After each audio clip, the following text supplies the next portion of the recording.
So 1.7 million siya. So 2,500cc siya. Like it? Ay, patay. Gusto niya raw 1.7. First big bike mo? Opo, first big bike First po. big bike. Kompleto na po siya sa pyesa po. Naka-Brembo na po, naka-All-ins. Tapos po, ang dami niya din po mode. Tsaka naka-exhaust na rin po. Yun. Sarap, sir. Sulit. Napakiti si sir sa ano. Sa ganda ng tunog eh. Magagamit po yung quick shifter, sir, pagka nasa 3 mpm. Ito po. 1,000. Yes po. On the way nga pala tayo ngayon sa Triumph BGC dahil mayroon tayong titignan na bagong motor. Excited ako kasi bagong labas to.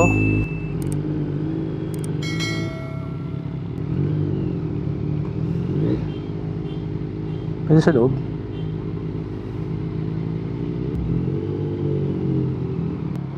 Ayan mga katingin, nandito tayo ngayon sa BGC sa Triumph dahil may titignan tayong motor. Mag-elevator tayo kasi may mga babies. Yung entry pala dito, para siyang industrial type na stairs. And ito, dala na natin yung pambayad natin kung sakaling may mga gustuhan tayo sa titignan natin. Ito pambayad natin. Hindi pera, dala natin motor. Motor ang ibabayad natin. Tion9 SP at inaantay natin yung elevator.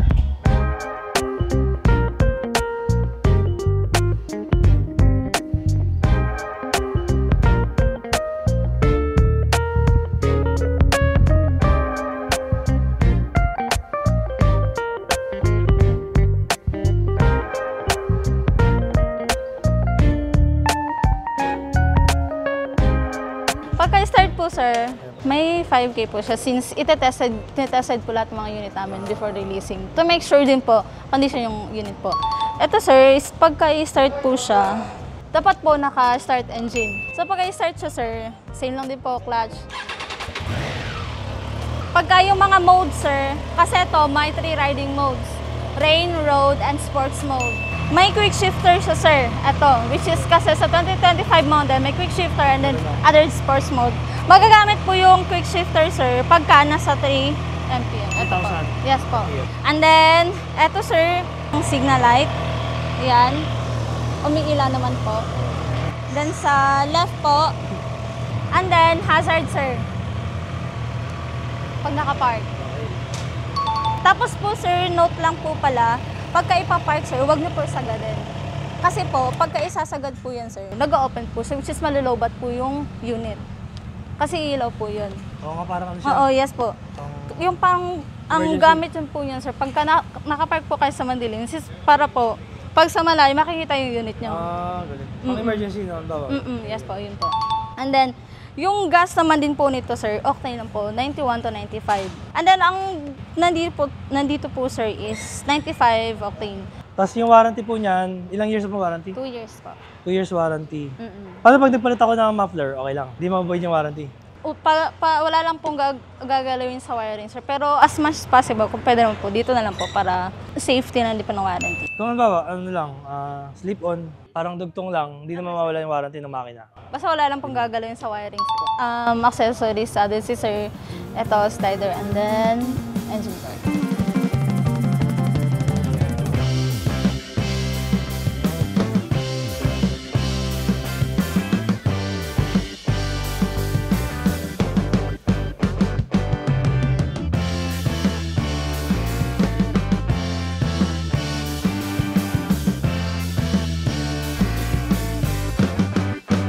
Sir, try mo sir. I-demo natin paano paggamit. Si Sir Boy, 5'8". Si Tycheck, medyo halos palat-puted na sa 5'8". Basta sir, magaan Magaan naman. Tapos yung remote nasa iyo na sir. Pagka, for example, papagas ka, hindi mo na kailangan, hahatake mo na lang to. Yan. Keyless na siya, pati yung fuel niya. Hindi mo na kailangan susian. Tapos pabalik mo, di na mo lang dito. Tapos pag-on mo, parang NMAX, press mo lang to. Tapos, hitin mo na lang. Right now, naka tayo, sport mode, yun yung full power. Gusto mo bawasan? Oo, lang oo. Bawasan muna. Ito yung mode button niya. Yan, road lang, para street pala, street. Lang oo. Para na mga 70% yung power, or 80. Gold runway, press mo lang siya ganyan, pag umilaw na, lalakasan mo na rito. Para yung aux light, aux light niya. Pag papatay mo, press mo lang dito ulit. Tapos, pag mag-escort ka, pwede mong i-hold mo. Pag hold mo lang to, magaan dyan, Tapos hold mo ulit. Para magkakaroon siya ng flasher. Tapos press mo lang ulit pag papatayin mo. Tapos pag start naman dito, tapos di na muna to, try mo start. Yun. Sound check mo na sir, sound check. Sound check. Sang malakas sir, sang malakas. Yun. Sarap sir. Sarap. Sulit. Napakitisi sir sa ano, sa ganda ng tunog eh. Si Brian, bakit na isipan mo mag-MT-09 SP? Ano po siya eh, kumpleto na po siya sa pyesa po. Naka-Brembo na po, naka-all-ins. Tapos po, ang dami niya din po mode, tsaka naka-exhaust na rin po.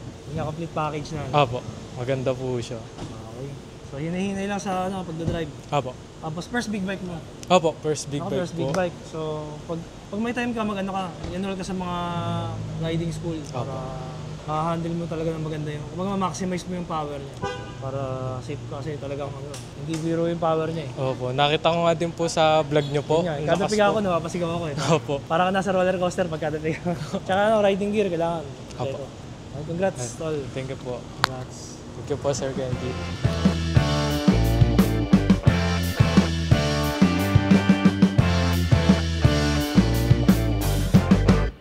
Kapag sama na kayo, gusto nyo upgrade ng mas malakas pa, meron pa tayo.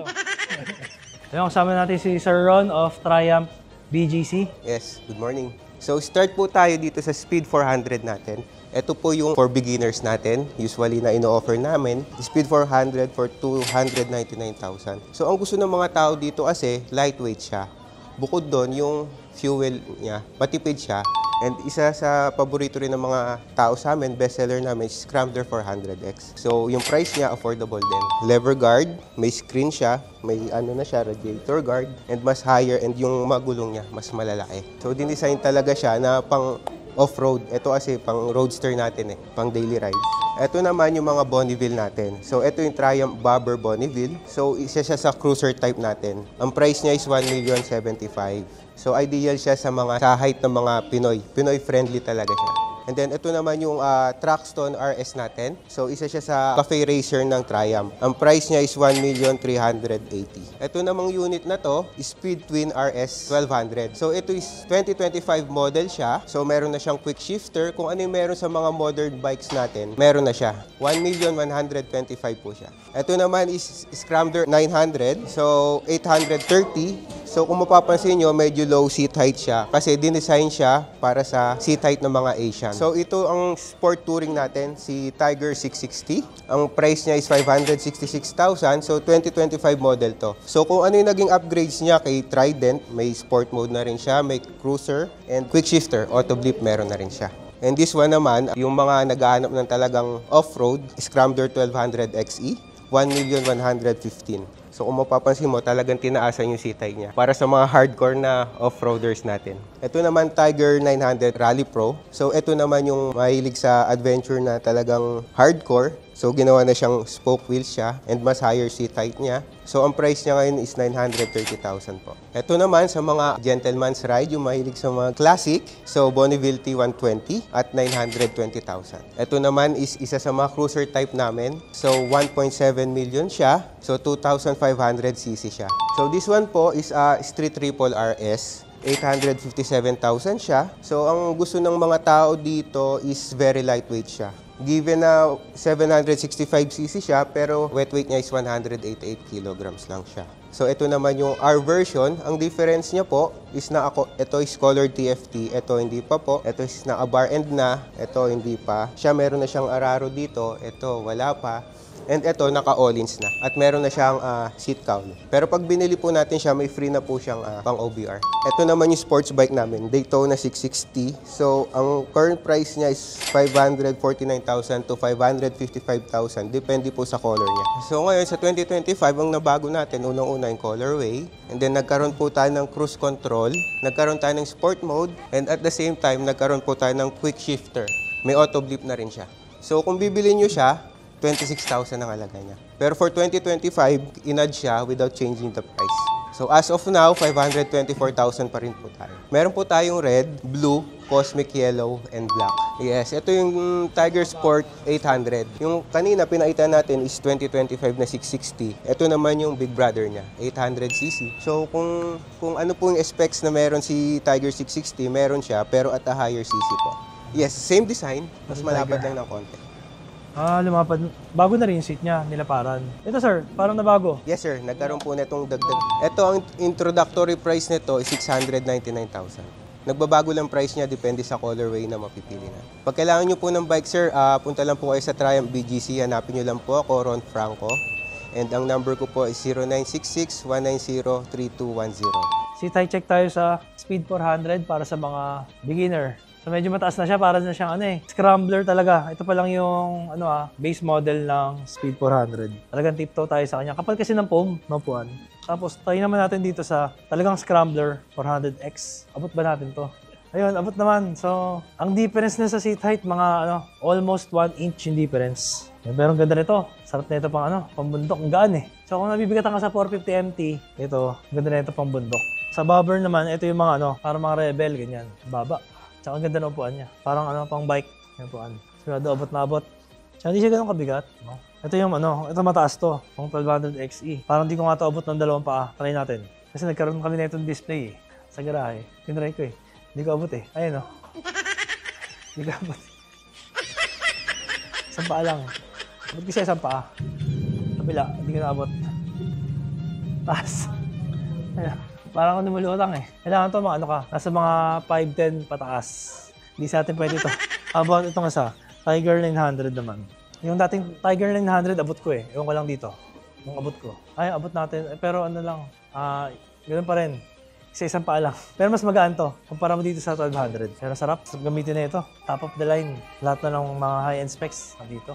Tulad na lang yung Brembo niya. Naka-Brembo Style 5. Tapos 3-cylinder. Testing daw ni Baby. Katingin nyo Rocket 3. Ayun, bagay na bagay sa Baby. You like it? You like it? You want to buy it? Ay, patay. Gusto niya raw 1.7. But you don't have 1.7. You only have 7 pesos. So, tayo naman, try natin. Yan. Ito, mababa lang. Mababa lang to. Grabe yung tangke. Napakalaki ng tangke. Ayan. pwede pang sundo sa school. Sa mga bata. Pwede pamalengke. Pambili ng soft drink sa kanto.